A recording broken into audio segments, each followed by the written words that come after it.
tarde a todos, todas.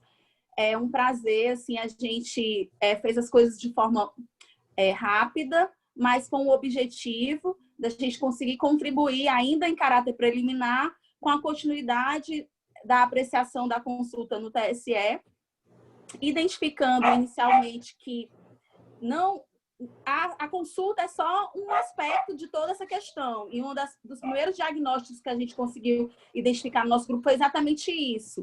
O TSE ele tem limites objetivos, inclusive, em relação à consulta e à própria função consultiva que o Tribunal Superior Eleitoral tem.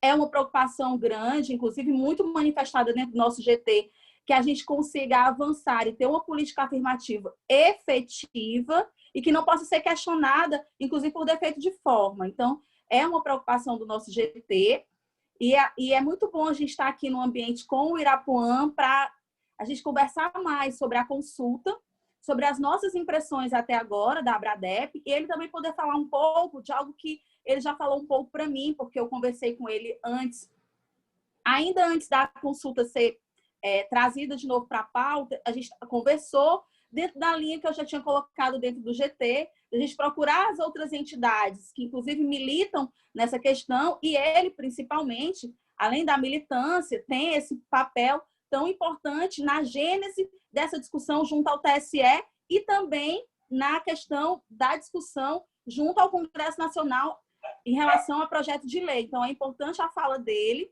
Eu vou passar, antes de passar para ele, vou passar para a Vânia, para ela dar a palavra em nome da Abradep, porque muito carinhosamente e reconhecendo a importância dessa pauta, ela, como coordenadora geral adjunta da academia, fez questão de se somar dentro do nosso GT, sabendo que o nosso GT ele é importante, ele é relevante, ele não tem tantos membros, talvez ele não tenha conseguido angariar tantos membros dentro da própria academia, mas nós somos importantes, somos qualificados. Eu também sou muito feliz que a Vânia veio somar, sou muito feliz que a Ana Cláudia veio somar dentro desse GT e de todos os outros. Elas eu estou fazendo destaque, por quê? Porque para mim e para o Eduardo, falando agora em nome da relatoria, era importante que a gente tivesse esse olhar de pesquisadoras que já são experientes e que podem ajudar a gente a nos conduzirmos melhor num grupo de trabalho.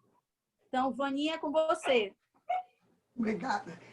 Olha, eu queria, antes de tudo, parabenizar, em primeiro lugar, a doutora Isabel Mota, porque dela partiu essa ideia grandiosa, uma ideia extraordinária, pioneira, e como tudo que é, né, pioneiro, né, muitas vezes enfrenta desafios, enfrenta obstáculos.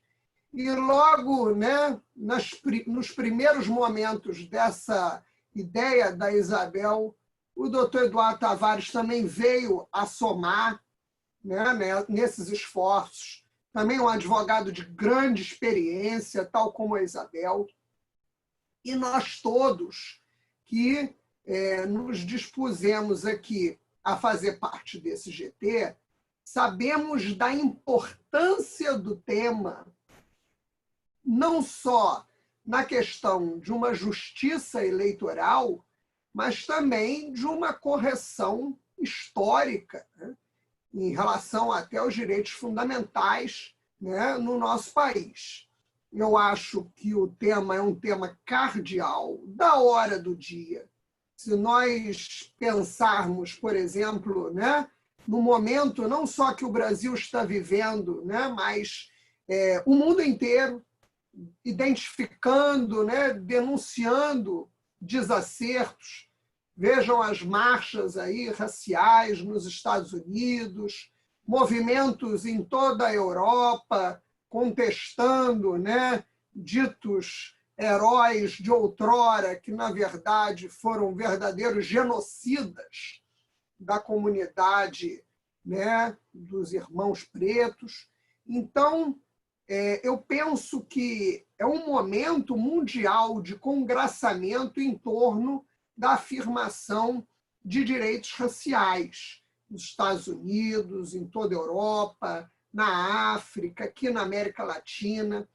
E a Abradep não poderia sobretudo num momento em que o Congresso e o TSE começam, né, a debater esse tema, né, com um olhar diferenciado, fugirmos, de certa forma, enfrentarmos a questão num olhar, né, como advogados, mas também pensando, né, na problemática, como ela merece ser pensada, porque é um tema de grande relevância, não só em termos jurídicos, mas sociológicos, históricos, de correção, né, histórica. E, por isso, a gente tem que dar parabéns a Isabel pela iniciativa, uma iniciativa corajosa. Sabemos que não somos muitos, né? Temos até muitos adversários, né? Até a propositura desse GT, né? O antagonismo é grande, mas, como tudo que é difícil, é porque a causa é boa, né? E nós estamos todos congraçados nela. E, em nome da Abradep, o doutor Marcelo estava num compromisso e eu também quis fazer parte, né, pelo menos do início dessa reunião, e eu vou me retirar depois, porque hoje, coincidentemente, tem ali minha participação no Congresso Brasileiro de Direito Eleitoral, né? Eu tenho que preparar ali a minha fala, alguma coisa, mas nós precisaríamos, sobretudo, agradecer por demais a visita do doutor Irapuan Santana, que hoje tem se destacado aí na cena jurídica, no tribunal, né, na sua atuação nos bastidores do Congresso, levando essa discussão tão importante, não só ao Poder Judiciário, né, na sua qualidade de advogado que mas também no Poder Legislativo, né, em todo um trabalho de conscientização, não vamos dizer de convencimento, mas de conscientização dos parlamentares para que possam, né, discutir, refletir, sobretudo sobre a importância do problema. Porque o que nós vemos é que muitas vezes esses players, né, dos poderes, não importa se do executivo, do legislativo, do judiciário, eles sequer se dispõem a discutir esta matéria, né? E a matéria precisa ser discutida. Então, nós sabemos da sua agenda, doutor Irapuan, sabemos o quão ocupado o colega sobretudo, né, pelo momento, né, pujante, né, que está passando, né, no levante destas questões, no acompanhamento dessas questões. Então, nós sabemos que a sua visita à Abradep se deu com um grande esforço de sua parte para arrumar um tempo nesse momento para poder vir aqui. Eu sei que o convite da doutora Isabel é sempre um convite recebido, né, de forma muito carinhosa, mas nós sabemos também das suas dificuldades de agenda, sobretudo nesse momento que o senhor, doutor Irapuan, está tão ocupado. E por isso agradecemos muitíssimo, em nome da Abradep, pela sua disponibilidade, pela sua gentileza de poder estar aqui nos ajudando, nos informando, né, trazendo, né, todas essas informações, esse cabedal do estágio atual, né, do tema, né, para até que possamos, né, em cima dessas informações, né, trazidas pelo colega e na interlocução, né, de tantos valores, né, dos colegas que compõem esse GT, tenhamos aí um avanço nas discussões, nesses elevados debates que estão sendo tão bem conduzidos, né, pela doutora Isabel e certamente agora, né, também pelo doutor Eduardo, que infelizmente passou, né, por reveses muito severos familiares e por isso não pôde estar conosco, né, nos primeiros momentos, mas que certamente a nós irá se juntar nessa luta. São essas as palavras que eu tinha para dar, mais uma vez parabenizando a doutora Isabel Mota por essa iniciativa grandiosa, né, que não só deve ser do interesse da Abradep, mas de todos os brasileiros.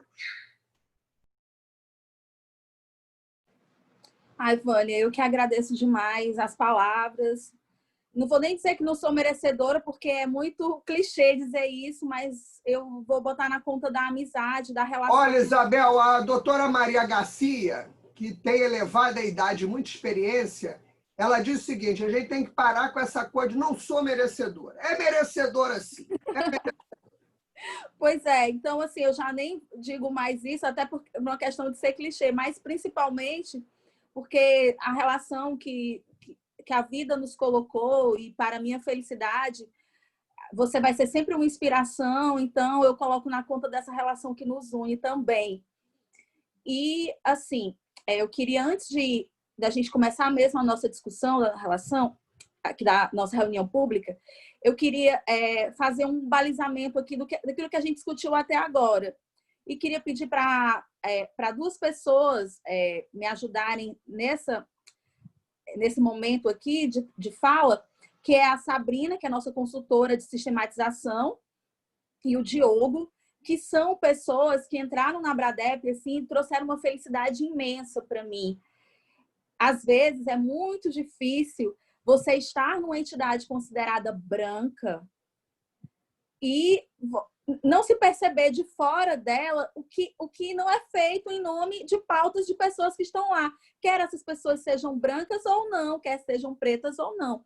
Então, quando vem pessoas que estão somando numa luta de forma mais orgânica, obviamente que eu fiquei muito feliz. Então, a vinda do Diogo, a vinda da Sabrina para a Abradep me trouxeram muita felicidade, independentemente do fato de serem, como eu, pretos, de se reconhecerem pretos, mas principalmente porque, além de se reconhecerem nessa condição, são pessoas que estão engajadas nessa pauta para que dentro da nossa seara de competência, naquilo que a gente possa avançar, a gente consiga ocupar esses espaços e mostrar que todos podem ser empáticos com a nossa pauta e fazer um pouco ou um muito por elas. Então, eu vou passar primeiro para o Diogo, para ele conversar um pouco com a gente, ajudar a trazer para o doutor Irapuã também, um pouco do que tem sido o nosso GT até aqui e daquilo que a gente tem discutido. Você pode me ajudar nisso, Diogo? Não, claro, claro. Bom, primeiro, né, boa tarde Isabel, a todos. Pode falar, Eduardo. Oi, Eduardo. na verdade, eu queria só aqui aderir às palavras da Isabel, que é um momento para mim muito oportuno, que eu vejo que nós passamos as Dandaras, passamos os Gandhis e chegamos no momento atual para sermos quem nós somos, aonde nós quisermos e mostrar para o mundo todo que nós temos tanta garra, competência e dedicação como os outros, que não é a cor da pele que nos diferencia e, ao contrário, ela mais nos aproxima. E aí a vinda de vocês, ela muito me alegra também, e reitero todas as palavras da Isabel, e tenho certeza que essa luta que começa hoje, muito em breve, colherá frutos e louros que vão mudar a quadra histórica de toda a negritude desse país, e um dia nós chegaremos a um tempo no qual nós veremos paridade, respeito, reciprocidade e empatia. Obrigada, Eduardo. Não tinha passado para você porque eu estava preocupada aqui com o fluxo da reunião, mas desculpa aí. Mas que ótimo que você tomou a palavra como era necessário.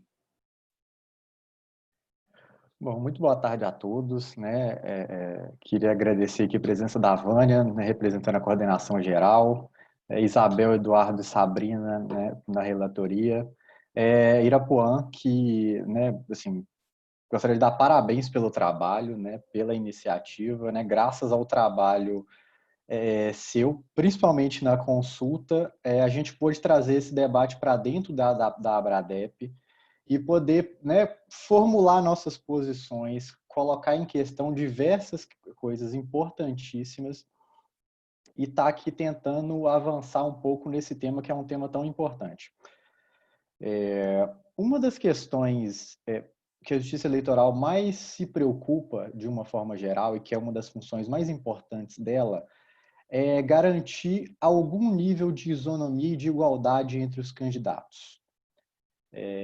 Isso se apresenta principalmente no aspecto econômico, né? É comum você ver a Justiça Eleitoral preocupada com uma igualdade nos gastos por exemplo, né, em relação à propaganda, e não me parece que seja aceitável num país que tem o histórico de tratamento racial desigual como o nosso, que a questão racial não seja considerada nesse papel da justiça eleitoral de promoção da igualdade.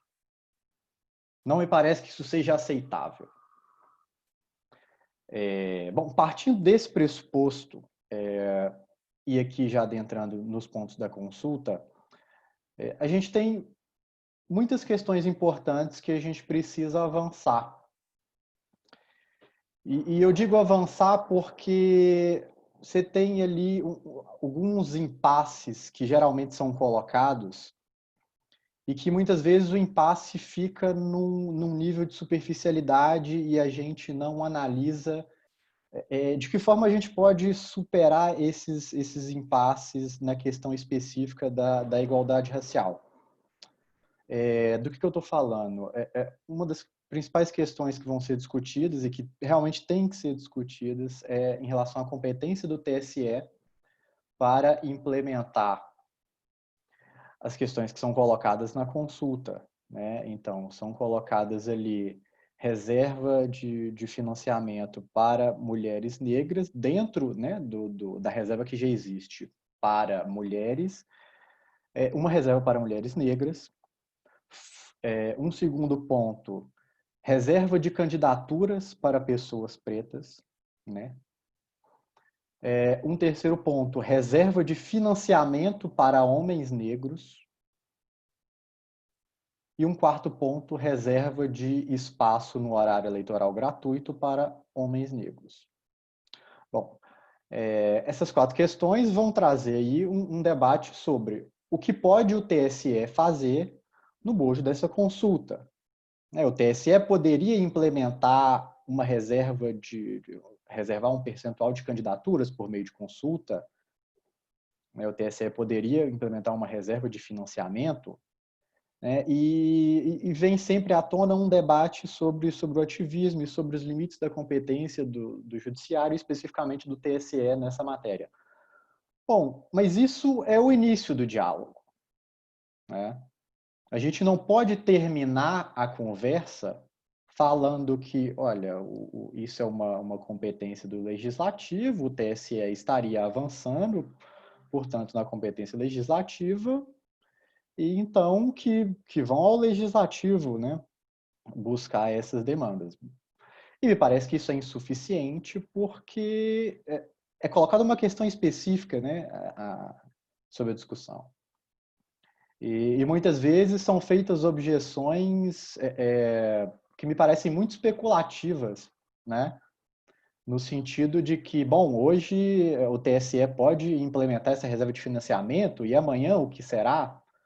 Bom, mas eu tenho defendido, essa foi uma das questões que eu tenho dado ênfase nas discussões do GT, que a gente precisa traçar um critério do que pode o TSE para promover a isonomia nesse aspecto. E uma das questões importantíssimas que foi trazida no voto do ministro Barroso, relator da consulta, é que as políticas afirmativas que a gente tem em relação às mulheres, elas geram um impacto racialmente desproporcional, o que é uma situação dada, certo? Então, a nossa discussão aqui não deve ser em abstrato de pode o TSE implementar políticas afirmativas no geral, ou o que poderia o TSE fazer, né, a partir desse precedente, mas, dada a situação de que uma política implementada gera impacto racialmente desproporcional, o que o TSE deve fazer frente a essa questão? E claro que existe um risco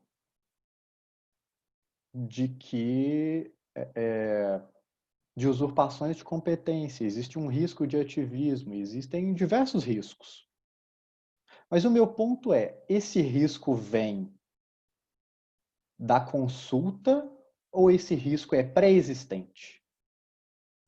Se é pré-existente, em que medida o deferimento na resposta afirmativa a essas 4 perguntas da consulta aumenta esse risco?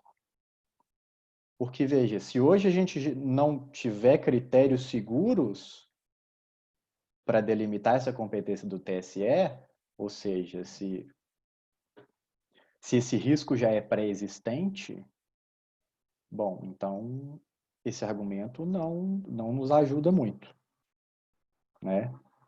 E claro que aqui essa discussão tem inúmeros desdobramentos que a gente não vai conseguir esgotá-los todos hoje. Mas a minha ideia é especificamente sobre essas 4 perguntas que estão sendo feitas na consulta. Qual que é o risco que elas trazem mesmo? Entendeu? De onde vem esse medo? E muito importante, não respondam intuitivamente. Muita coisa a gente não deve responder intuitivamente, porque as nossas intuições são racistas. Existem coisas que a gente não sabe, existem coisas que a gente precisa parar para estudar. Então, acho que esses são os principais pontos que eu gostaria de colocar, né? Da gente avançar nesses impasses de competência do TSE, risco de ativismo futuro e de verificar a minúcia do que a gente está tratando, né?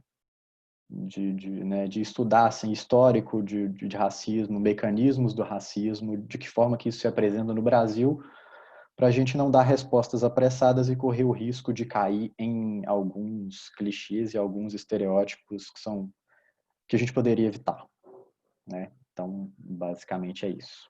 Obrigado.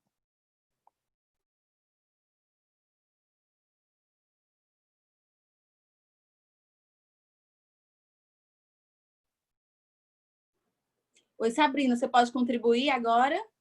Sim. Boa tarde Obrigada. a todas e a todos. Eu gostaria de agradecer a Isabel e o Eduardo pelas boas-vindas à Bradep e dizer que eu estou muito feliz de participar desse GT. Acho que ele vai trazer grandes desdobramentos também dentro da academia, né? Seriam desdobramentos importantes em termos de dar visibilidade para os membros negros da academia e, com isso, talvez trazer mais membros pretos e pretas para a Bradep e enriquecer o debate. E é sobre enriquecer o debate que a gente tem que conversar aqui, porque é disso que precisamos nos poderes legislativos, né? Precisamos de mais mulheres e homens, pretas e pretos, e o que é possível fazer? Até onde o TSE pode ir para estabelecer uma política pública afirmativa efetiva para que tenhamos mais homens e mulheres, pretos e pretas, nos poderes legislativos. Durante o GT, como o Diogo bem expôs aí, muito foi dito sobre a questão do ativismo judicial, e eu acho que o Diogo já falou tudo que eu penso em relação a isso, né? E vou só fazer uma retomada aqui de algo que ele disse, que foi sensacional, que esse ativismo já existe. Então, vamos derrubar tudo que já foi fruto de ativismo e começar do zero? Ou vamos aproveitar algo disso em benefício de se implantar uma política pública efetiva para candidatas e candidatos pretas e pretos? A gente sabe que uma das hipóteses que explica a parca presença de parlamentares pretas e pretos nos legislativos é a questão do financiamento de campanha, porque o financiamento de campanha está ligado diretamente, ele impacta diretamente na distribuição de votos. Então, o que se questiona na consulta é justamente isso: por que não uma política pública afirmativa de determinar que uma parcela do Fundo Especial de Financiamento de Campanha, do fundo partidário e mesmo do tempo de rádio e TV seja destinado às candidatas negras. Já temos pesquisa, já temos dados que comprovam que as mulheres negras recebem menor parcela desses recursos, que são recursos públicos, diga-se de passagem. Como já comentamos nos debates do grupo e comentamos aqui mesmo, esse recurso, ele não é do partido. Ele é entregue ao partido para que o partido faça a distribuição. E por que não o TSE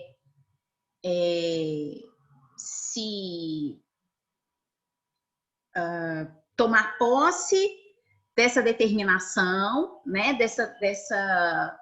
dessa orientação e dizer, não, se já houve uma consulta e nessa consulta foi determinado que 30% do Fundo Especial de Financiamento de Campanha e do Fundo Partidário teria que ser distribuído às candidatas ou aos candidatos de um gênero ou outro, e aí, infelizmente, é do gênero feminino, porque é subrepresentado, por que dentro dessa parcela financeira e de tempo de rádio e TV, a gente também não pode fazer uma divisão igualitária entre candidatas pretas e candidatas brancas, ou candidatas brancas e candidatas não brancas, digamos assim.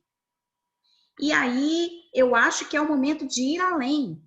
É o momento também do TSE se colocar e determinar que os candidatos pretos também recebam uma parcela do Fundo Especial de Financiamento de Campanha proporcional à presença desses candidatos dentro das agremiações, ou enfim, dentro dos registros de candidatura, dos candidatos registrados. Então, o que foi discutido, o que se propõe aqui é que nos manifestemos enfim, para que seja aceito esse quesito, né, seja respondido afirmativamente, de forma que haja também destinação desses recursos, que são recursos públicos, para uma ação afirmativa, tanto para as mulheres quanto para homens. E aí vão dizer, mas para as mulheres existe uma lei que determina que 30% das candidaturas são para um dos gêneros, e aí, volto a repetir, infelizmente, esses 30% acabam sendo só de mulheres, e para os homens não tem isso, e então, por isso, não tem o artigo da lei para que essa destinação de recursos possa acompanhar. Repito, trata-se de recurso público. Eu entendo absolutamente cabível que o TSE determine como esses recursos serão aplicados, não em sua totalidade, claro, mas criando ações afirmativas para levar a cabo o que está estabelecido na Constituição, que foi uma das conclusões também que tivemos no GT. Eu vou encerrar a minha participação por hora por aqui, porque Diogo já falou muito do que era preciso ser dito e espero que essa discussão seja apenas o começo, né, de outras grandes discussões a respeito de visibilidade, representatividade e políticas afirmativas para mulheres e homens pretos e pretas. Obrigada. Eu que agradeço, Sabrina, demais. Tenho contado aí com a sua parceria com o seu trabalho, com o seu olhar, porque o olhar é sempre muito importante, porque ele nos orienta para a direção que devemos seguir. Então, eu fico muito feliz, de verdade, uma gratidão enorme, com uma parceria que começou numa conversa, uma pequena conversa, mas que eu sempre digo que às vezes as pessoas não entendem. Eu tenho uma amiga que chama Maíra, e aí quando eu tô com ela num evento, as pessoas ficam olhando assim, mas quando vocês estão juntas conversando, parece que ninguém entra. As pessoas não entendem essa empatia que a gente tem. Aí, assim, aí a gente brinca, deve ser porque as duas são pretas. Mas com certeza também é por isso. Com certeza também é por isso. Eu não tenho dúvidas que seja por isso. Até porque eu sou uma preta o tempo todo contestada no meu lugar. Entre os brancos, muitos nem notam que eu sou preta. Entre os pretos, muitos questionam que eu seja preta. Então, eu estou sempre contestada em relação ao meu lugar. E isso nunca foi um problema para mim. Para mim, Isabel, isso nunca foi um problema.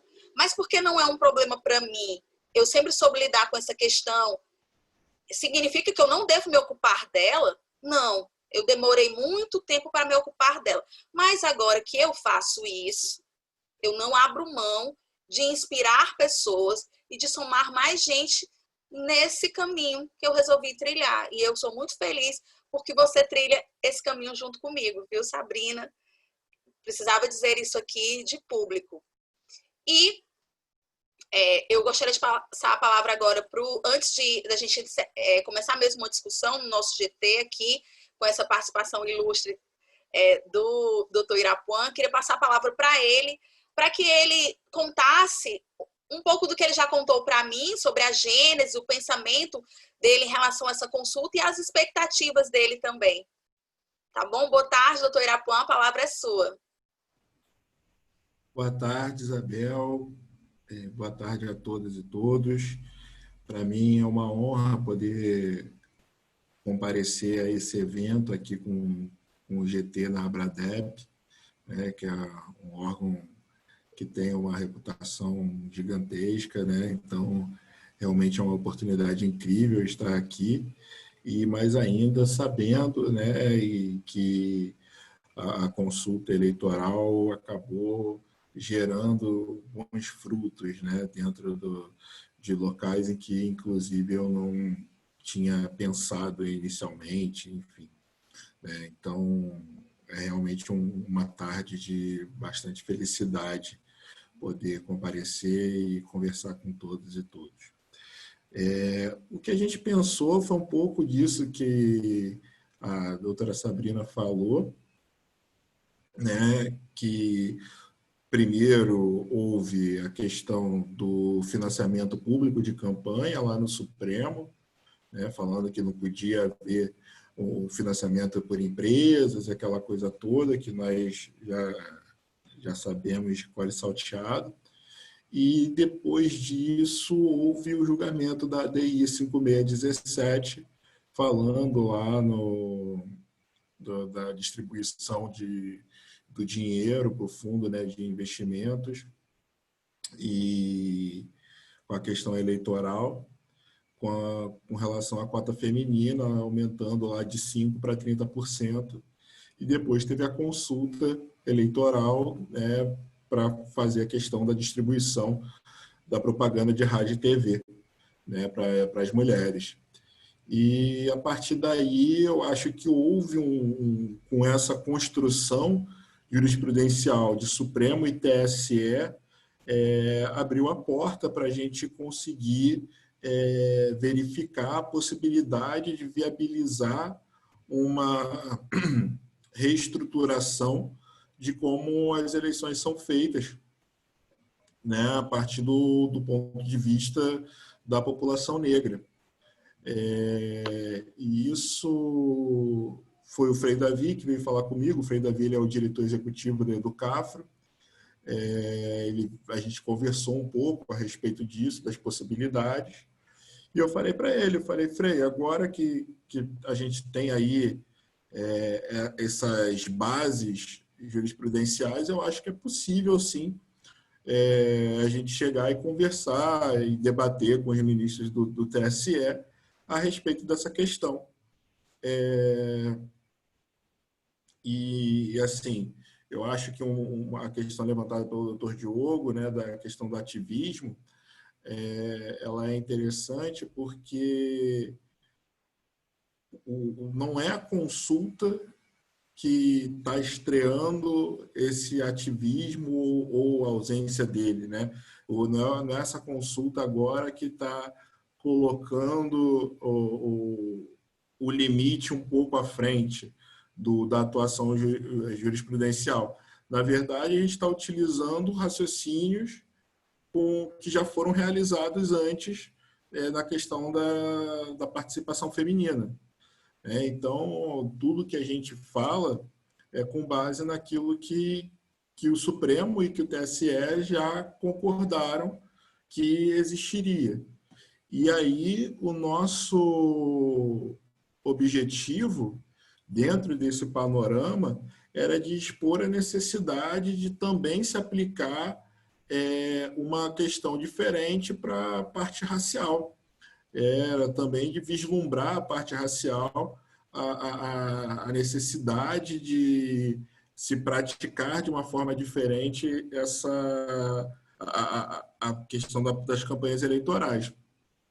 E, assim, eu aproveitei um estudo que eu fiz em 2016 a respeito das campanhas eleitorais com relação à participação da população negra, utilizando os dados do próprio TSE, que tinham lá um recorte racial, né, a partir de 2014. E ali eu demonstrei que eu tentei responder alguns questionamentos que sempre estão no ar, né? Que a primeira questão foi: por que existem tão poucos candidatos negros, né, dentro da perspectiva das eleições? E isso surgiu a partir do momento que saiu um estudo no Estadão, mostrando que dos mais de 5.500 municípios que a gente tem no Brasil, em 2.500 sequer existia um candidato a prefeito negro. E a partir daí eu fui destrinchando esse estudo com os dados do TSE e fui demonstrando que, na verdade, os negros não participavam não é porque não queriam, era simplesmente que não havia dinheiro, né? E se você não tem dinheiro nem para você ser candidato, que dirá você ser eleito e que tipo de política pública você vai desenhar no país voltado para a população mais carente.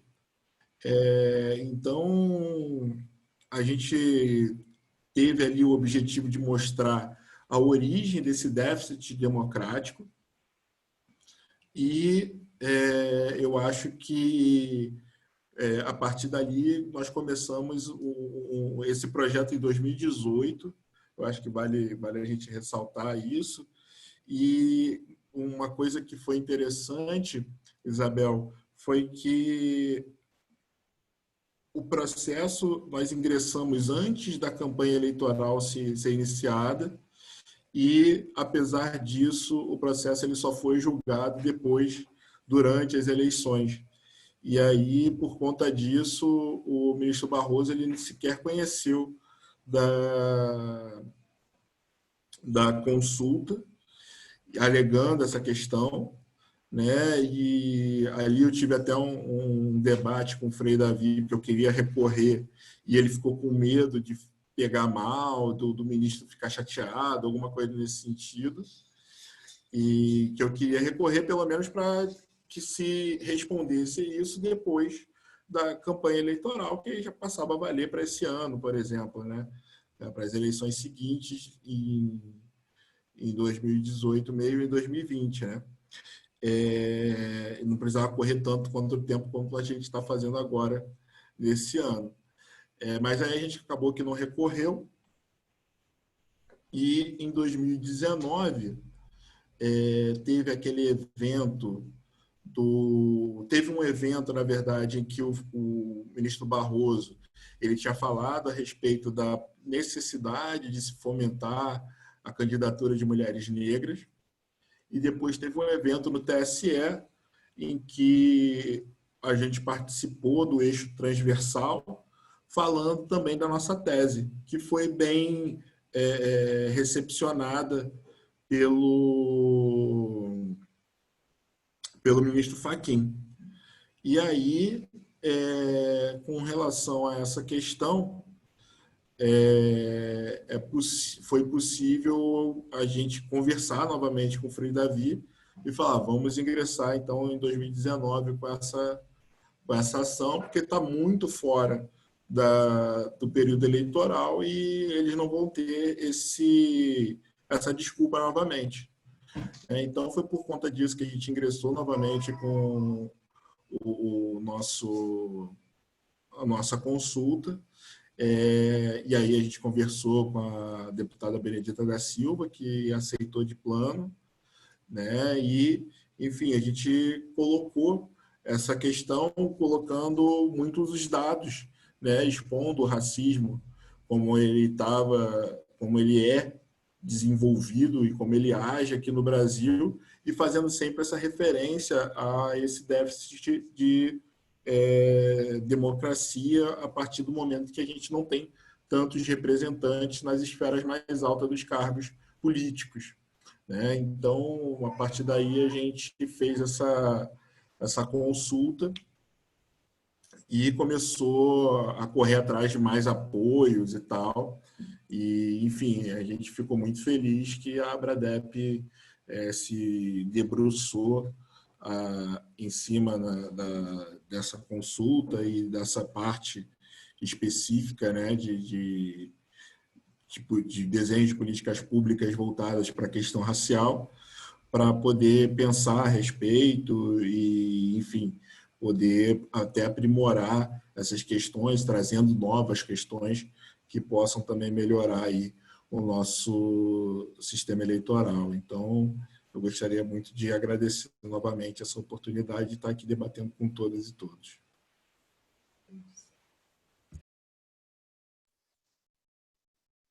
Oi, Irapuã, sim, eu é que agradeço demais, porque fiz um convite ali rapidinho e você já se dispôs a estar aqui. Então, eu que agradeço a disponibilidade.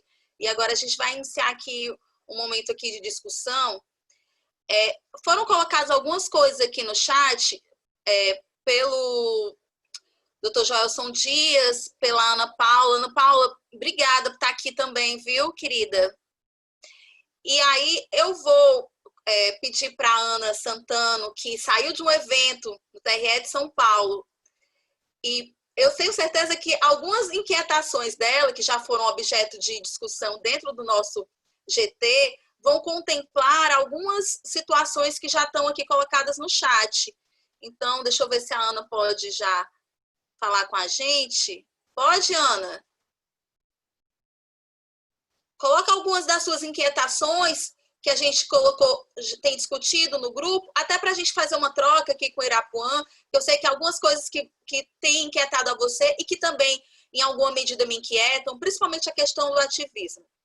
Eu me torturei muito, Irapuã, com a questão do ativismo, na época da discussão no Supremo já. Naquela época, eu já me torturei bastante, porque eu sou muito combatente dessa questão. E aí eu fico pensando como é que você, que já foi assessor do TSE, também não deve ter pensado sobre essa questão e que maturidade você chegar e se colocar aqui da forma que você está se colocando.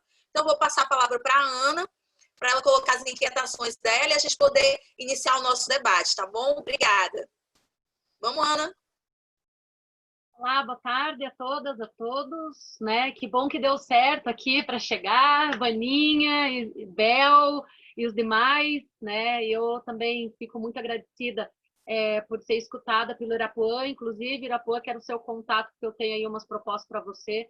A gente já mandou alguns e-mails e a gente não conseguiu ainda um contato. Mas esse é outro tema. É o seguinte, Sobre as inquietações que eu expus no grupo, a primeira delas se senta na questão que eu não considero ativismo, eu acho que vai além do ativismo, eu acho que o segundo quesito da consulta, ele realmente pede uma decisão legislativa, e aqui o que eu, na verdade, coloco em pauta é até que ponto que a gente está escolhendo corretamente de optar fazer o campo de luta no Poder Judiciário e não no Congresso Nacional, que deveria ser aquele âmbito próprio para o maior debate público. E considere debate público aqui, inclusive, para o apoio à causa. Eu não tenho dúvidas que, tendo o projeto de lei, a gente viu o projeto de lei, ele merece ali alguns reparos, a própria Vânia colocou no grupo, mas eu acho que, tendo um projeto de lei, a gente teria a grande oportunidade, a inédita oportunidade nessa república, de realmente arregimentar forças políticas em torno a uma causa que é comum de todo mundo. Então, eu acho que o objetivo aqui é comum. O que a gente discorda é da forma. E assim, é claro que o ativismo não é um problema de hoje, mas eu nunca fui a favor dele. E mesmo que me agrade o objetivo, eu entendo que não posso pular simplesmente regras em torno a, digamos, o que eu penso que é bom, porque hoje eu me agrado, mas amanhã eu posso não me agradar. E principalmente na justiça eleitoral, infelizmente, a gente vê um avanço cada vez mais de um ativismo que desconsidera regras básicas, como é o caso do caso das candidaturas independentes no STF, como pode ser esse caso, e por aí vai. Até porque Ana, se você me permitir, até essa semana mesmo, em cima do que você está falando, o problema ali da religião. Ótimo, exatamente. A gente pode lançar todos esses temas na mesa. É isso que me incomoda. Eu acho que a forma como o pedido está sendo veiculado às instituições é o que me incomoda, porque essa causa ela é extremamente política e ela deveria também ser tratada de forma política. A gente não deveria usar o Poder Judiciário como a esfera de lutas e de conquistas, por assim dizer, de uma causa tão genuína como é essa, sob pena de queimar uma carta que eu entendo que é valiosíssima e que não deve ser desperdiçada. Ainda mais tendo em vista projeto de lei já existente, né? E que a gente pode, eu acho que aqui, coletivos brancos, coletivos negros, todo mundo pode estar junto nessa luta. Então, eu acho que, no que se refere, e aqui eu coloquei no grupo, isso não é nenhuma novidade que eu coloquei, o objetivo é o mesmo. O que eu particularmente me oponho é com relação à utilização de um método, que é a consulta, para a obtenção de uma nova regra que vai mudar profundamente várias questões no financiamento público de campanhas, sem que isso seja ampliamente debatido e politicamente tratado. Ou seja, a gente vai atribuir um tratamento contramajoritário a uma causa que é de todo mundo. Eu acho que a gente devia, sim, fazer pressão no Congresso, que é a arena específica para isso. Agora, é óbvio que a gente aqui está falando sobre... A gente está tratando de uma situação já existente. O que talvez eu esteja trazendo é estratégia.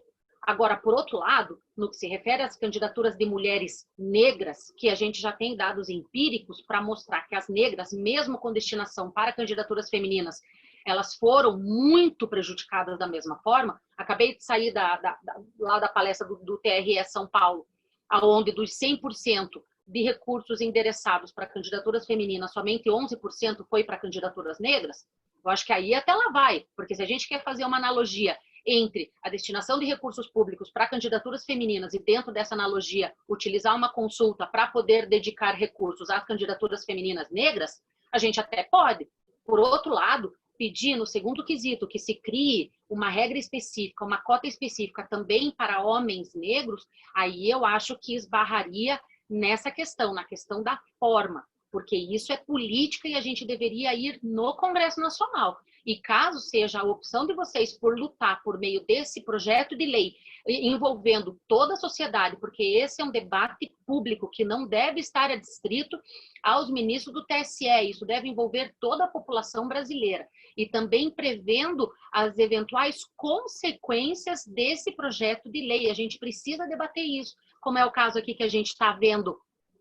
Eu estou vendo aqui no chat a questão da autodeclaração, a questão da fraude racial, que é um tema real, que é um tema, inclusive, que é debatido no âmbito das universidades que utilizam cotas raciais e por aí vai. A gente precisa trabalhar isso para não queimar essa carta valiosíssima nesse momento político que se abre. Agora, é claro, eu estou falando de inquietações que eu expus no grupo, são inquietações minhas, de Ana Cláudia Santano. Sei que, eventualmente, essa inquietude pode causar desconforto, eu entendo isso, porque eu não tenho a dimensão do sofrimento dos negros aqui no Brasil, e eu nunca vou ter, porque eu, desde o meu privilégio, a única coisa que eu posso fazer é ajudar na causa, é poder abrir espaços para que vocês encampem esse protagonismo e que consigam todos os objetivos. Também é meu objetivo ver mais negros e negras no ambiente público em geral, e também eliminar grande parte desse racismo horrendo que ainda envolve a nossa sociedade. Eu só acho que tem que fazer as coisas da forma devida dentro de um Estado de direito. Eu não consigo, mesmo que a causa me agrade, simplesmente trocar o Congresso Nacional pelo TSE, como se o TSE fosse o âmbito salvador das nossas principais causas no país. É esse o ponto principal aqui que eu gostaria de trabalhar. Inclusive, no caso das próprias mulheres, a gente não recorreu ao TSE por primeiro. A gente foi guerrear no Congresso Nacional. E quando falharam todas as nossas tentativas no Congresso Nacional com essas conquistas, que eu ainda considero poucas, como é o caso das cotas de candidaturas, a gente procurou o Poder Judiciário. Mas fazer o caminho inverso, na minha opinião, não é o correto dentro do nosso sistema jurídico e dentro dos propósitos que a gente tem como república, né? Salvo o melhor juízo, obviamente. Eu gostaria de ouvir você, Irapuã, justamente para a gente poder conformar esses pontos e poder traçar, para poder colaborar mesmo nessa causa. Porque a gente não quer também trazer só as dificuldades, a gente quer ver como que a gente pode colaborar, porque afinal de contas, acho que os problemas estão aí próximos, mas a gente também quer ajudar para buscar soluções. Então, eu queria te ouvir, Irapuã, nesse sentido. Obrigada. Irapuã, antes de você falar, eu queria só acrescentar ao que a Ana Cláudia colocou, duas questões que foram colocadas aqui no chat, certo? Primeiro, a motivação que anunciou o pedido de vistas do ministro Alexandre, como foi que você viu a motivação que ele colocou, o efeito backlash, como é que você vê essa questão? E também como conformar essa consulta e a questão da autonomia partidária. Também foi uma coisa trazida aqui no chat por uma colega nossa da Abradep, que, graças a Deus, teve interesse em estar aqui na nossa reunião pública, a Ana Paula Birman. Então, queria ouvir você sobre o que a Ana Cláudia colocou e sobre mais essas duas questões, se possível. Tá ótimo. Na verdade, essa questão do ativismo judiciário, ela passou pelo nosso debate, né, pelo meu debate com o Frei Davi, e a gente entendeu que existia, na verdade, uma questão que era principal, que era a questão da mulher negra, né? Tanto é que foi o nosso primeiro quesito.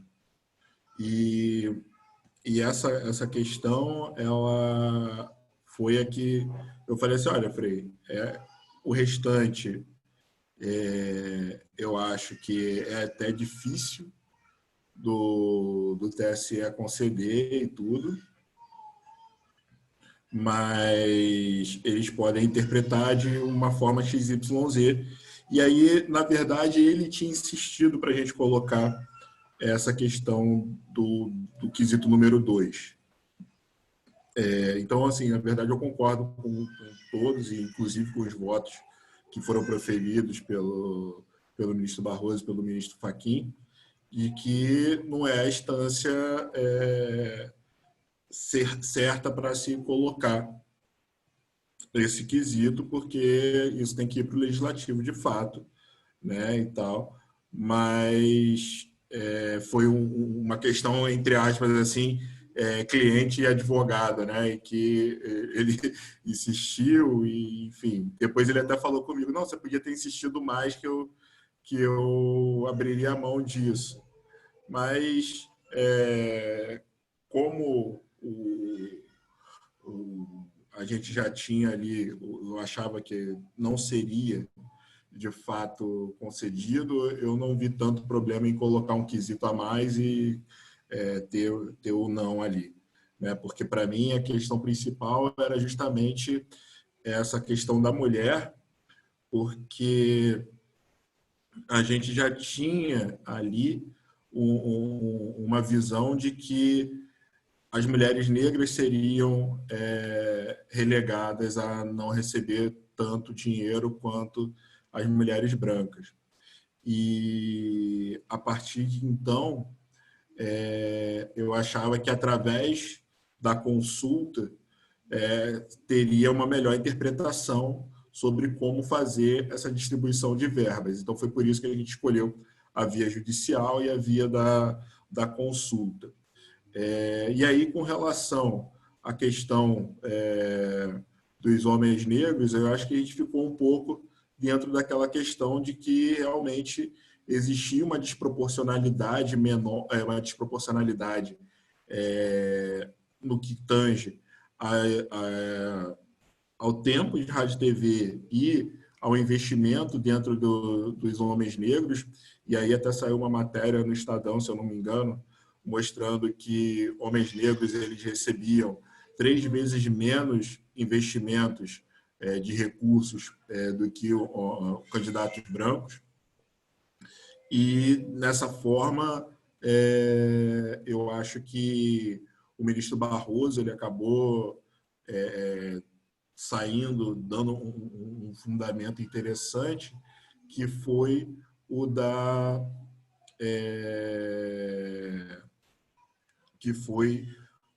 de demonstrar essa questão e que isso era uma discriminação que não estava abarcado ou contemplado pela Constituição, né? Porque, no final das contas, a gente sabe que quanto mais dinheiro, maior a chance de se obter uma vitória no âmbito eleitoral. Então, eu concordo com relação ao quesito 2, né? Mas eu acho que nos outros quesitos a gente tinha uma questão que era para se discutir de fato, e foi mais ou menos com base mesmo naquilo que o Supremo já vinha decidindo. Agora, obviamente, que a gente tem uma corte mais progressista e que acaba dando um sentido maior e um alcance maior às questões de direitos fundamentais, né? Então, provavelmente, numa corte mais conservadora, a gente não conseguiria esse tipo de sucesso momentâneo, né? Mas isso tudo eu acho que faz parte também de lidar com a advocacia, que é de poder ver a melhor forma possível da gente encampar a nossa tese também. Isabel, quais eram as outras questões? Eu acabei falando pra caramba. Era da motivação do ministro Alexandre, quando ele foi anunciar o pedido de vistas, sobre a autonomia partidária. Eram essas duas questões também, para você comentar. Então, quando o ministro Alexandre de Moraes ele pediu vista, eu fiquei bem... eu até conversei isso com a Isabel, eu fiquei bem chateado, porque eu acho que ele queria divergir, mas o negócio estava construído de uma forma tão bacana ali pelo ministro Barroso e pelo ministro Fachin, que ele pediu vista para ver se assentava um pouco e se conseguiria divergir com mais calma posteriormente. Mas sobre essa questão, o próprio ministro Barroso ele falou, né, do backlash, de que se os partidos começassem a fazer boicote a candidaturas negras,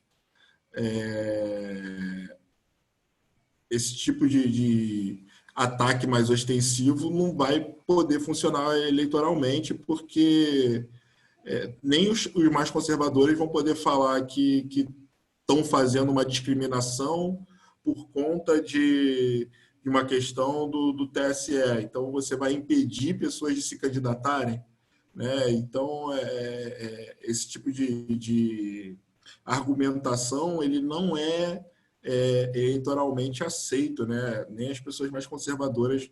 Se eu sou conservador e quero me candidatar pelo PSL,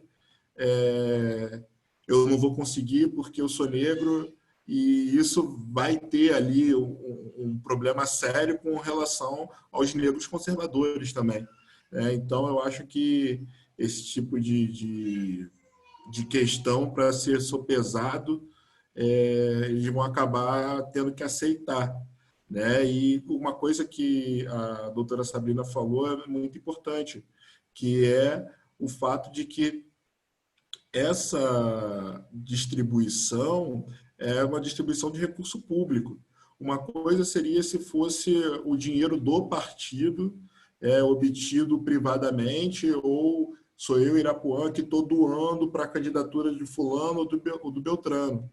Mas, na verdade, a gente está falando de dinheiro público, né? O dinheiro público ele não pode ser discriminado de uma maneira odiosa, né? Então, esse tipo de questão que eu acho que acaba esbarrando um pouco na ideia tanto da autonomia partidária, que eu acho que ela é limitada, pelo menos no que diz respeito à questão de distribuição de dinheiro público, porque todo mundo tem que prestar conta sobre dinheiro público, e essa distribuição ela precisa ser feita de uma maneira constitucional.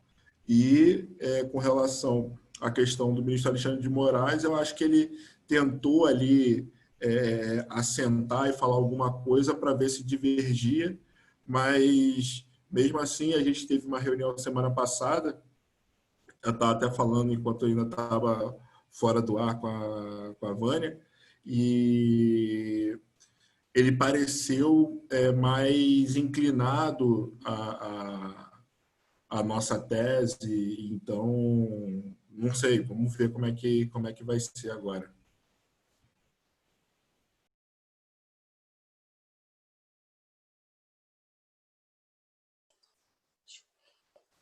O doutor Joelson, não sei se você conviveu com o doutor Joelson lá no TSE, Irapuã. Ele está aqui no nosso grupo, no nosso GT, e ele, além de outras questões que ele já tinha pontuado e eu não nominei, ele colocou também a questão da anualidade. Como é que você vê a conformação do princípio da anualidade com a eventual aplicabilidade no caso da resposta ser positiva à consulta, para essas eleições de 2020? Eu entendo que o TSE ele pode ainda colocar para esse ano. Essa foi uma das questões que foram colocadas na reunião com o ministro Alexandre de Moraes. Mas o meu foco, assim, na verdade, não é necessariamente de colocar, tem que ser para essas eleições. Eu acho que a gente precisa ter ali, de fato, uma ideia de que existe uma forma de se fazer política que não é essa que vem sendo feita durante os anos, e que isso não vai ser mais admitido, né? Então, eu acho que seria essa a ideia, mas eu entendo que o TSE, se ele for colocar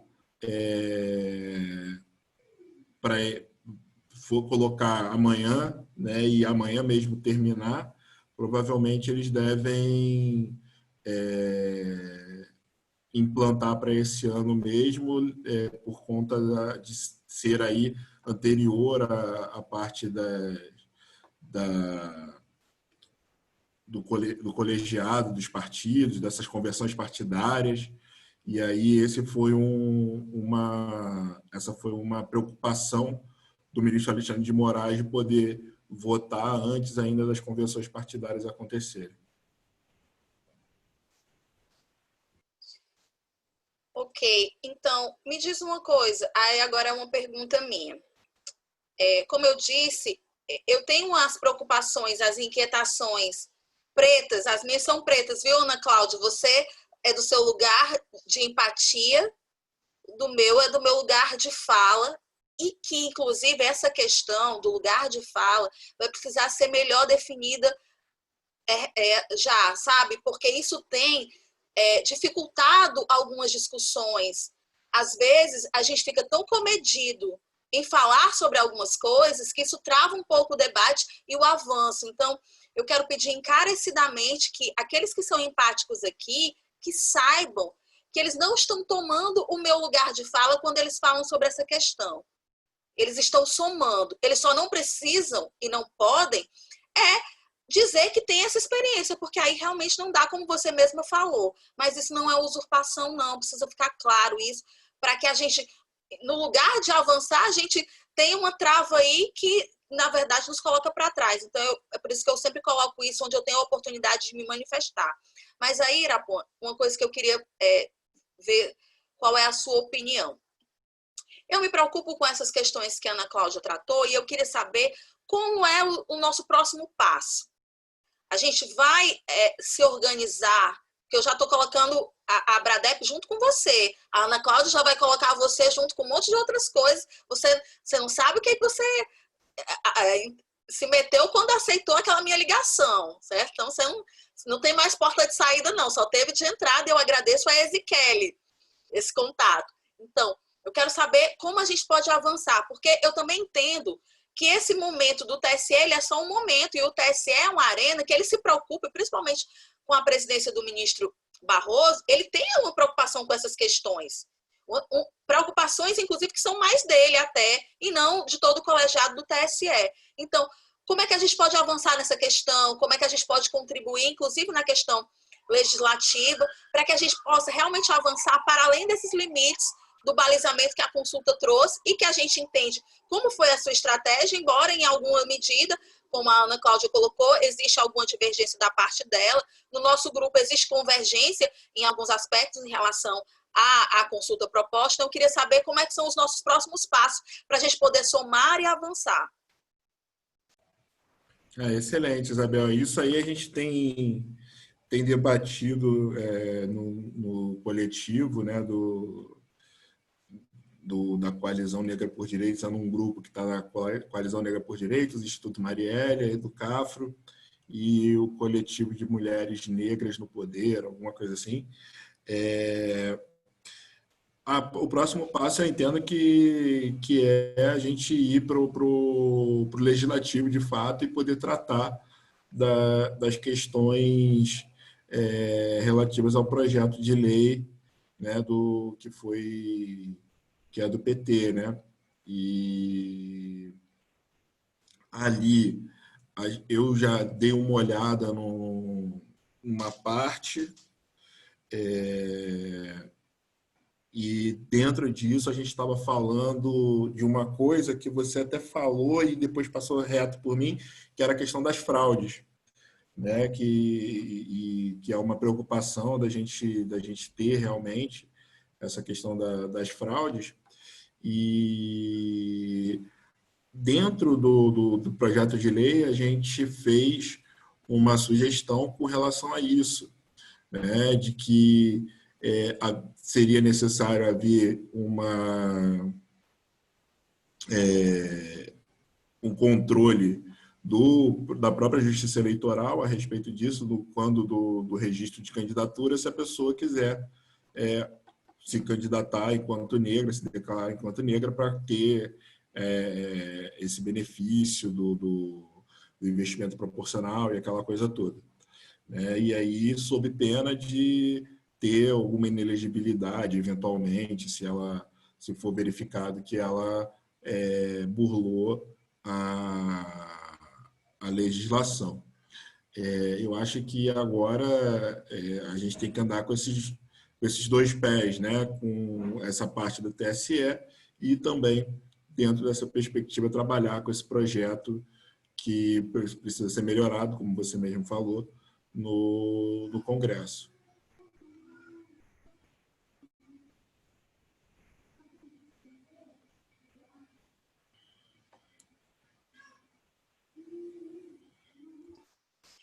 Eu estou deixando aberto ainda para alguma pergunta, alguma indagação, alguma consideração ao coletivo aí todo, né, ao grupo de trabalho. Se alguém tiver alguma colocação, pode colocar agora para o doutor Irapuan, que já já a gente vai liberá-lo, né, porque nós temos também outras atividades. Eu acho que da minha parte... Mas uma chamada nominal aqui. Não, eu acho que é que assim, eu não tinha exatamente dúvidas, né? Eu queria ouvir ele justamente como é que foi a elaboração, né, dessa estratégia, porque, claro, aqui ninguém está descobrindo a roda, né? Acho que esses argumentos de ativismo, de fraude, etc. e tal, isso aí com certeza já foi para a mesa deles e foi avaliado, e da forma que eles avaliaram, pois ok, né? Eu só queria realmente expor aqui as inquietudes, porque eu acho que o que mais me pega é que, assim, como a causa é extremamente importante e talvez esticar a corda já no primeiro momento pode causar o que aconteceu, por exemplo, com o caso da vaquejada, que o STF decidiu uma coisa, foi lá o Congresso assim, então agora você vai engolir. E foi lá e fez uma lei totalmente o contrário, né, lá da decisão do STF. Então, é mais ou menos essa a minha preocupação, porque quando você parte para não negociação, você está fechando as portas do debate. Eu acho que esse diálogo com a arena política, ele é essencial para poder chegar no objetivo. É mais isso mesmo, sabe? Uma legitimidade para essa negociação, para poder chegar nesse objetivo de forma mais consolidada, mais segura. Né? Eu não sei até que ponto que uma consulta, inclusive se a consulta é aprovada amanhã, eu não sei até que ponto que esses objetivos serão alcançados somente com a consulta. Entendo que talvez o cobertor fique meio curto, e é essa a minha maior preocupação. Poder, às vezes, né, perder uma grande oportunidade, né, ou então passar mensagens equivocadas justamente com uma estratégia um pouco imediatista. Mas eu entendo a negociação, não vou contestar aqui, não cabe a mim. Eu só queria realmente expor, né, os pontos que a gente trouxe no grupo. Obrigada, Irapuã.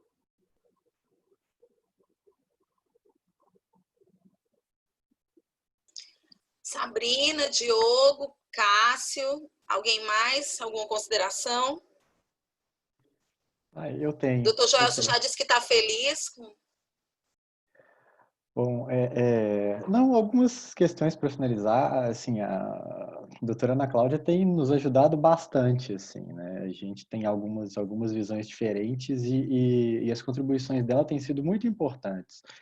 Ela traz alguns pontos muito bons que a gente não pode avançar nessa discussão sem passar por eles, né?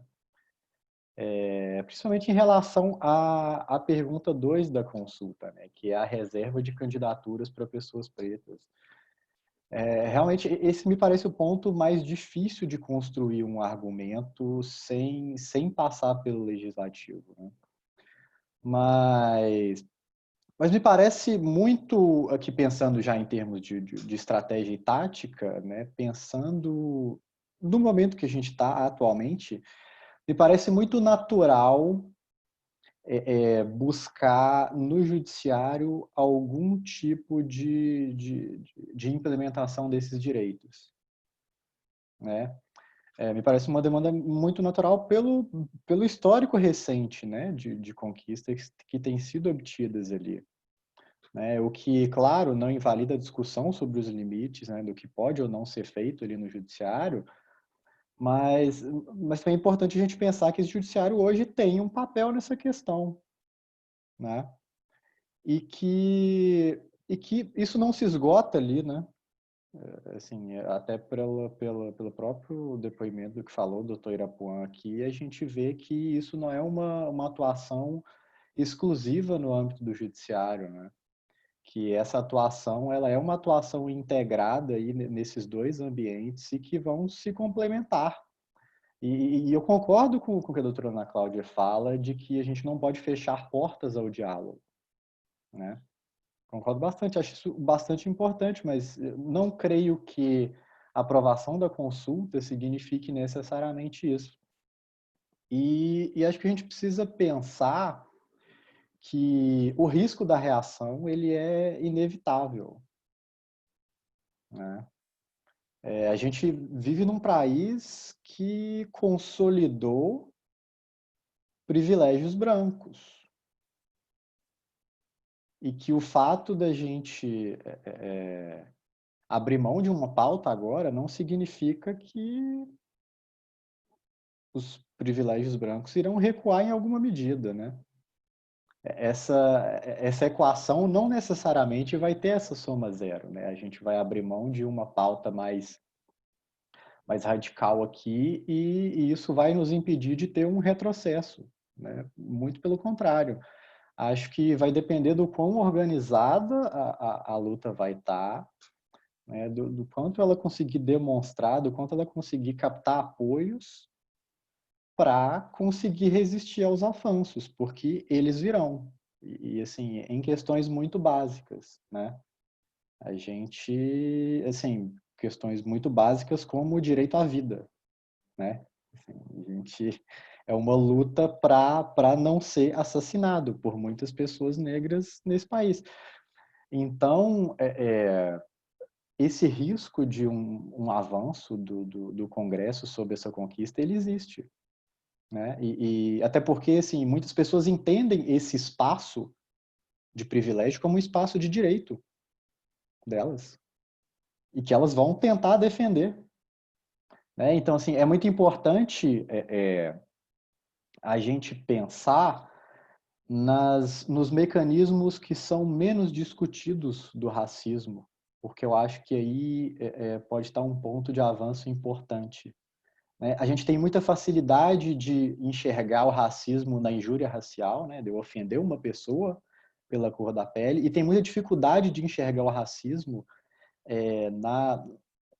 no pouco acesso a espaços de poder, né? E aí, quando se implementa uma política afirmativa, isso é visto como algo injusto, né? Enfim, não foram incomuns as manifestações de pessoas quando a implementação das cotas, pessoas brancas se dizendo injustiçadas e perseguidas em razão da cor da sua pele. Então, assim, é muito mais difícil perceber esse mecanismo do racismo do que perceber uma injúria racial, né? Porque no Brasil, parte do projeto racista é invisibilizar alguns dos seus mecanismos, né? Aqui a gente não teve apartheid ou Jim Crow, né? Uma segregação aberta e declarada, mas a gente tem um outro mecanismo que é muito odioso, que é o de invisibilizar grande parte dos mecanismos de racismo. Então, a gente precisa pensar, quando a gente trata dessa questão né, de um risco de reação, que a gente precisa dar visibilidade, né, a esses pontos. E nisso eu acho que a consulta pode ser um passo bastante importante, né? Pode ser um movimento tático importante. Claro que, concordando de novo com a doutora Ana Cláudia, isso não vai resolver o nosso problema. A gente não vai resolver um problema de centenas de anos com uma consulta do TSE, sem sombra de dúvida, né? Mas o ponto aqui é que é um movimento que, no atual contexto, seria bastante importante, né? Para dar visibilidade a essas questões. E eu acho que poderia trazer, né, ganhos aí associado com essa pauta de colocar no Congresso essa discussão, que também deve ser levada, e eu acho importantíssimo. Quanto a isso também estamos de acordo, mas não creio que isso exclui a opção da consulta, né? Da resposta positiva ali a alguns pontos, principalmente o primeiro, terceiro e quarto da consulta, né? Então, basicamente é isso. Retomando, né, uma questão que eu trouxe na abertura, a justiça eleitoral ela tem um papel muito importante em relação à preservação da igualdade. E que, se a igualdade tem sido muito discutida e a justiça eleitoral tem atuado bastante sobre o aspecto econômico, né? Combatendo o abuso de poder econômico, a desigualdade que advém daí, acho que a justiça eleitoral pode e deve pensar em uma das desigualdades que é mais constitutiva e estruturante da nossa sociedade, que é a desigualdade racial. Então, eu acho que é muito importante. E eu lembro de uma fala do Silvio Almeida, que teve em Belo Horizonte ano passado, fazendo uma palestra, e ele fala uma coisa que é muito importante da gente pensar. No Brasil, se você não entende de racismo, e isso envolve seus mecanismos mais ou menos explícitos, você não entende de economia e você não entende de política no Brasil. É impossível compreender essas questões de forma correta sem levar em consideração, né, toda a centralidade que o aspecto racial tem para a gente aqui. Então, basicamente é isso. Muito obrigado, né, pela presença de todas as colaborações. Acho que a gente conseguiu trazer aqui, né, muitos pontos importantes, né, assim, principalmente nas pequenas divergências aqui em relação ao caso, mas acho que, de um modo geral, esse GT tem sido muito importante e tem trazido contribuições que vão nos ajudar bastante para uma luta que não se encerra agora, né, para uma luta que vai se prolongar aí por muito tempo e que a gente vai conseguir desempenhar muito bem o nosso papel aí nas várias batalhas dessa luta. Muito obrigado.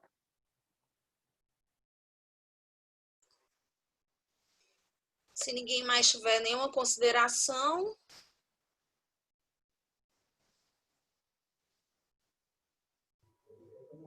Bom, eu só queria dizer, assim, reforçar aí a questão do lugar de fala, né, que Isabel levantou e que foi discutido no GT, e que deixar claro aqui que, ainda que sejamos uma academia mais branca que preta, esperamos que todos os brancos da academia se vejam e se manifestem dentro do seu lugar, que é o lugar da branquitude.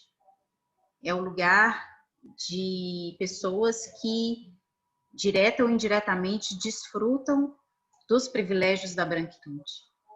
Então, gostaria de, nessa oportunidade também, agradecer as pessoas que estão participando do GT e que estão olhando para essa questão com empatia, né?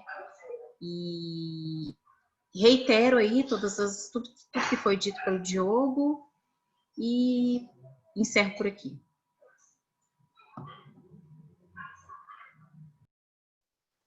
Obrigada, Sabrina. Eu acho que a minha vida toda eu fiquei transitando nesses lugares de fala. Deve ser por isso que eu me preocupo em dizer para os brancos que eles não deixem de falar das nossas questões e nos auxiliem nelas, pelo simples fato de serem brancos, como se não fosse um problema deles, porque o racismo não é um problema nosso de pretos. Não é mesmo. Então, é por isso que eu gosto de falar isso, para que não seja um motivo a mais para os brancos não virem e não nos ajudarem.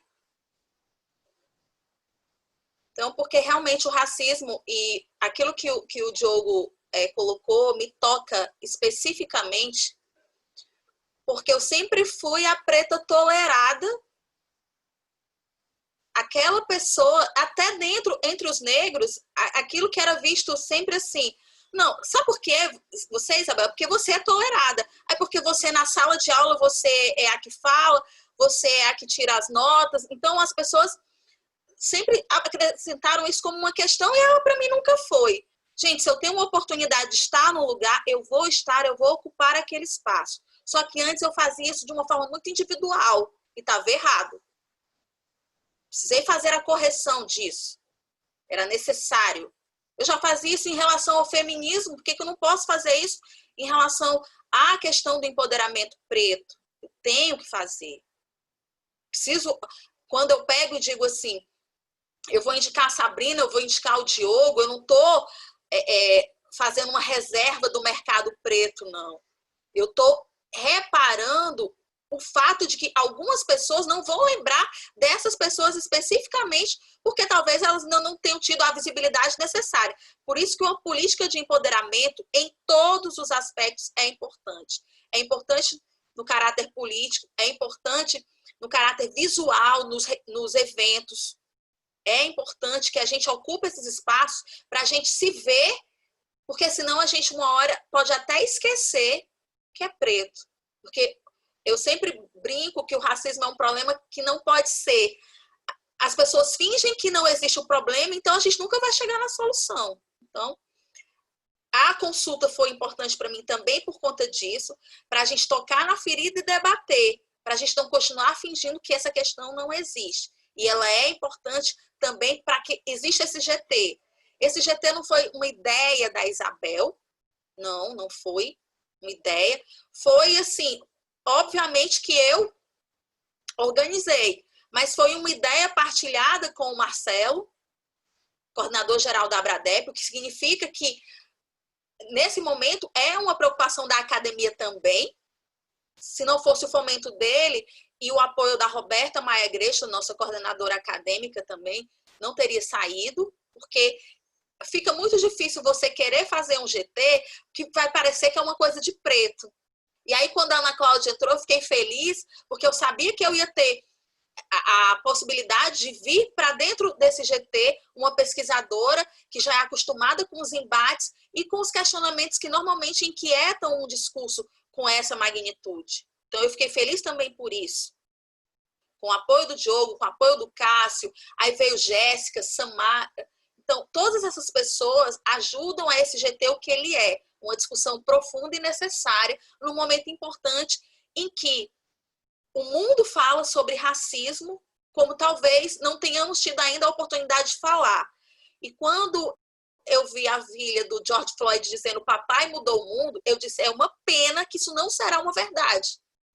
Mas aquilo que ele fez, com a morte dele em suscitar a discussão, já foi uma grande revolução para esse momento, um momento de pandemia, um momento especial na política norte-americana, em que ontem eu assistindo, tem gente que diz assim, não estou dando conta nem das eleições municipais e vocês estão aí da convenção norte-americana. É porque ela está sendo a oportunidade de se debater as convergências e as divergências, inclusive as raciais, num lugar que é extremamente racista, que é os Estados Unidos. Então, é importante ver o debate político lá e trazer e captar como esse debate também pode ajudar aqui o Brasil, que tem se pautado de forma equivocada muitas vezes em relação a questões tratadas em outros países, a gente possa contribuir nesse debate e ter também a oportunidade de falar sobre financiamento, porque como o doutor Irapuan colocou,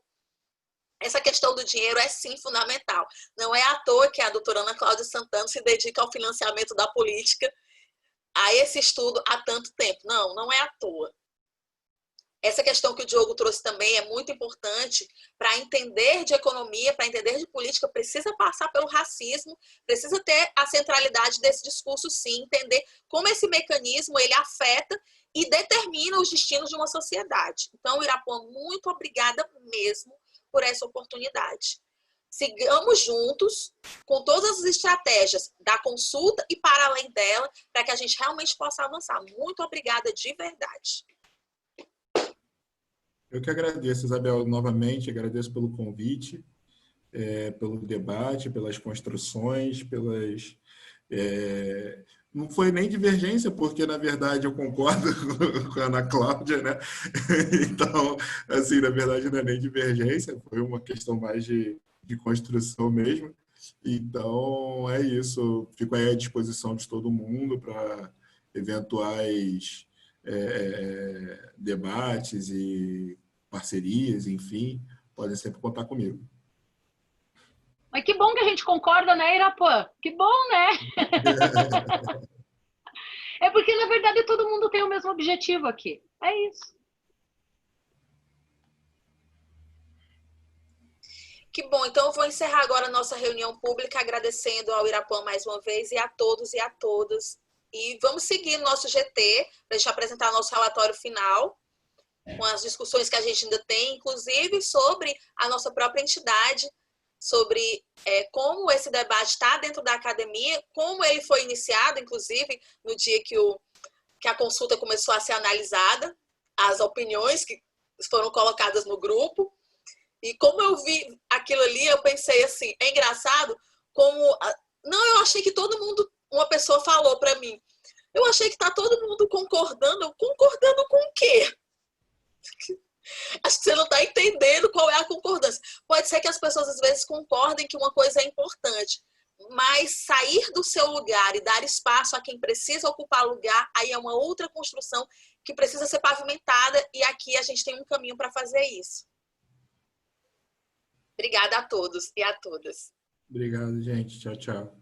Tchau. Obrigada, gente.